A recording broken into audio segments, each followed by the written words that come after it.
Bonjour à tous et à toutes, maîtres et passionnés des chiens. Je suis Johan, éducateur canin chez Yoanimo et aujourd'hui j'aimerais qu'on parle de la crainte chez le chien par le biais d'une expérience professionnelle que j'ai vécue très récemment. Voici une vidéo qui a pas mal fait réagir auprès des personnes qui me suivent à la vue de ce petit chien tout fébrile, très peureux, la queue entre les jambes, pour qui chaque pas semble très difficile.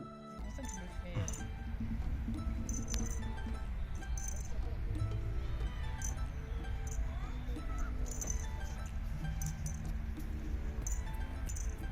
C'est bien Shelby, super. T'as déjà fait 30 cm, c'est top.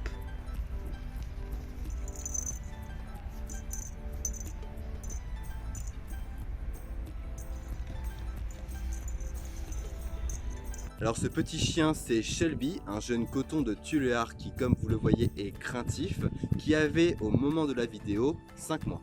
On est typiquement dans le cas d'une situation d'urgence vitale avec une crainte qui est extrême et des réactions de la part de Shelby qui sont complètement disproportionnées, pouvant nuire à sa sécurité, voire à sa vie. Par exemple, lors de la première séance, donc c'est-à-dire juste avant la vidéo que vous avez vue précédemment, Shelby, une fois sorti de la voiture, s'est mis à hurler dans tous les sens, à tirer sur la longe comme pas possible, cherchant à fuir par tous les moyens ce nouvel environnement pour ensuite trouver une voiture, n'importe laquelle, sous laquelle il pouvait se cacher. Alors on peut se poser la question, comment un petit chien comme Shelby a pu en arriver là? Alors tout d'abord, il faut savoir que Shelby a été adopté à l'âge de 4 mois, ce qui est extrêmement tard et surtout ce qui signifie que durant 4 longs mois, ce dernier est resté dans son élevage et justement, c'est là le problème. Pour rappel, la période de sociabilisation chez le chien se passe entre 2 et 4 mois, ce qui en fait une période extrêmement importante, si ce n'est la plus importante dans la vie du chien. Et donc là, on a un chien qui n'est jamais sorti de l'élevage entre 0 et 4 mois. C'était un élevage plus ou moins familial de ce que j'ai compris. Donc on a un chiot qui n'est jamais sorti de ses 0 à 4 mois, donc qui n'a pas du tout découvert le monde et qui, une fois arrivé chez sa nouvelle maîtresse à 4 mois, a en fait tout à découvrir. Petit aparté pour vous dire que si vous remarquez que petit à petit tout au long de la vidéo sur votre gauche de votre écran il y a un bloc de béton qui s'agrandit de plus en plus, il s'agit en réalité du barbecue sur lequel était posé mon portable pour filmer, qui a été gentiment décalé par le vent tout au long de l'enregistrement, ce que j'ai vu malheureusement bien tard. Voilà, très bon visionnage et désolé pour ces petits imprévus.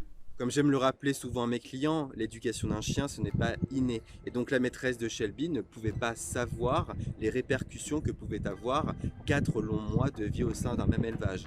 Tout naturellement, elle a donc essayé de vouloir le promener dans les premiers jours, ce qui a eu pour répercussion un Shelby qui, une fois passé le portillon du jardin, s'est mis à paniquer, à hurler à la mort, à tirer de partout, à vouloir fuir, quitte à en fait passer sur la route, ce qui pouvait avoir pour conséquence le fait de passer sous les roues d'une voiture par exemple.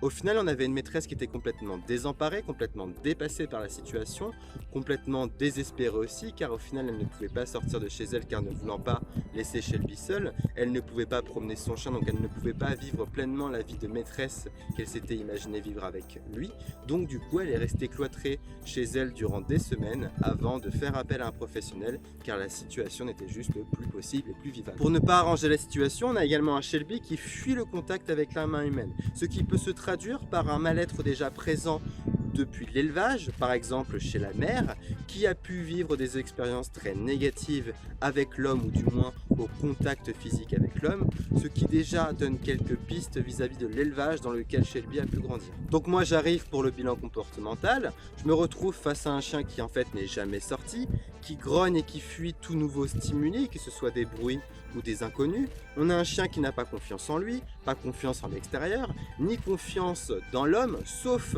avec sa maîtresse, où là on voit qu'il y avait vraiment un lien qui était très fort. Non pas dans la tendresse, parce qu'elle ne pouvait pas forcément le caresser, mais au moins dans le sentiment de sécurité.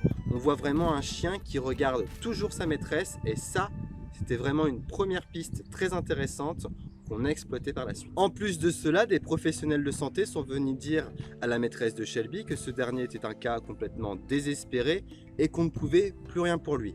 Heureusement, cette dernière n'a pas voulu abandonner et elle s'est dit allez, on va continuer et on va se battre tous les jours avec un éducateur canin qui sera là pour nous accompagner pour avoir des premiers résultats et voir si justement on peut démentir. Lors du bilan, il y a vraiment 2 points qui m'ont impacté et qui m'ont vraiment rendu confiant par rapport à la suite.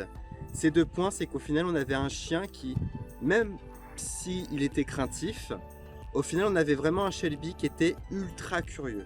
C'est-à-dire que même si, par exemple, venir vers moi était très compliqué parce qu'il avait peur, eh bien, tout au long du bilan, il a essayé, il est venu, il a senti un petit peu. Et ça, c'était vraiment un point très très fort et très très important parce qu'on a justement un chien qui, malgré sa craintivité, ose et essaye de prendre sur lui parce qu'au final, très curieux. Et en plus de cela, on avait un chien qui, comme je l'ai dit avant, avait un lien qui était quand même très très fort et très soudé avec sa maîtresse parce que ce dernier la considérait comme une référente, comme sa nouvelle référente, et que bien, même s'il ne souhaitait pas se faire caresser par cette dernière et quelconque humain d'ailleurs, eh bien il avait confiance en elle et il la regardait tout le temps et ça c'était vraiment très beau à voir. Tout au long du bilan, il a toujours regardé sa maîtresse parce qu'au final très sensible aux réactions et aux émotions que pouvait avoir cette dernière.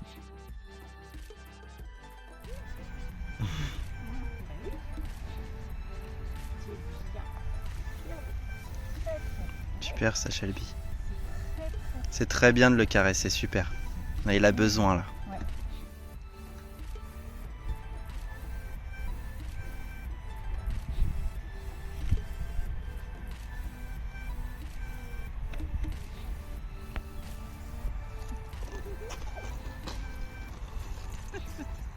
Allez, viens, tu viens.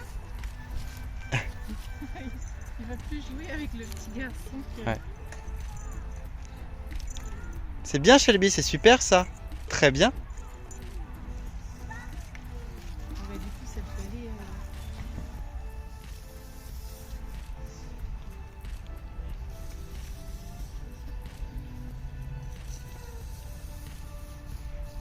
Super ça. Oui, très très bien. Oui. Elle est vraiment bien sa queue là par contre. Très haute, super. Suite à cette première séance, la maîtresse de Shelby est venue plusieurs fois au même endroit, plusieurs jours d'affilée au même endroit pour le promener et m'a envoyé des vidéos montrant un Shelby nettement plus à l'aise avec la queue beaucoup plus haute et surtout sur une plus longue durée, ce qui est très prometteur.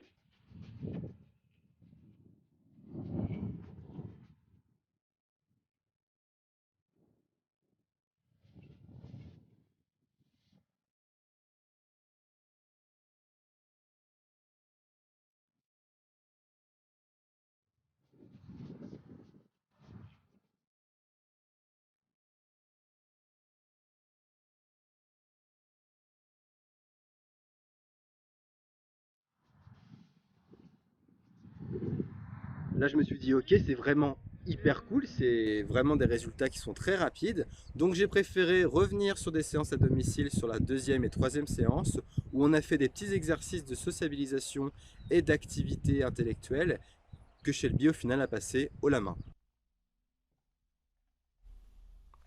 C'est top ça. Super. Bien. Très bien, Loulou. Bien. Bah, tu vois, il a déjà compris comment pousser les petites trappes. Il écoute. Shelby. Shelby. Super ça. C'est très bien ça, super. Génial. C'est bien, mon cœur. C'est très, très bien. Eh bah incroyable hein.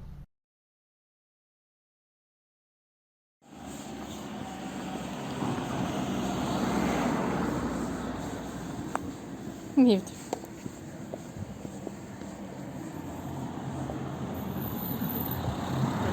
Quatrième séance, je décide d'emmener Loki, mon border collie de 1 an. Je rappelle que Shelby était vraiment très motivé par ses congénères et vraiment très à l'aise avec eux. Et au final, on a eu une séance juste incroyable. Je vous laisse juste regarder les vidéos de cette séance et on se retrouve juste après. Ah c'est fou. C'est vraiment fou. Le avant-après, il est vraiment fou. Hein.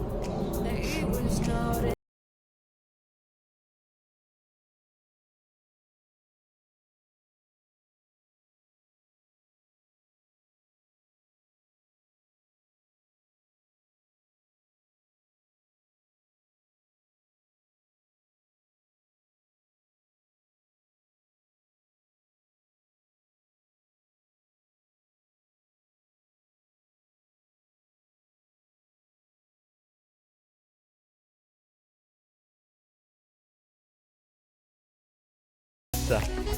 Je suis vraiment content parce qu'on a vraiment un sourire qui a remplacé toute cette anxiété, tout ce ton grave qu'avait la maîtresse de Shelby parce que complètement désespérée par la situation précédente.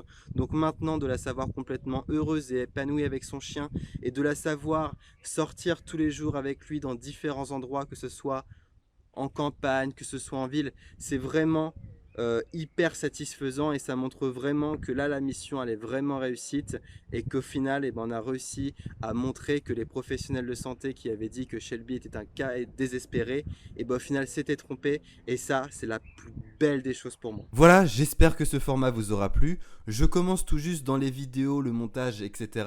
Donc j'ai tellement de progrès à faire dans le domaine, comme par exemple choisir des lieux ou des moments sans vent. Ce serait bien. Si jamais vous vous trouvez dans la même situation que la maîtresse de Shelby, ou si jamais vous avez des connaissances pour qui c'est le cas, ce serait un réel plaisir de pouvoir vous accompagner et collaborer avec vous pour que votre chien n'ait plus à avoir peur de telle ou telle chose et puisse vivre sa vie pleinement, sans stress et ni peur. Prenez soin de vous et à bientôt.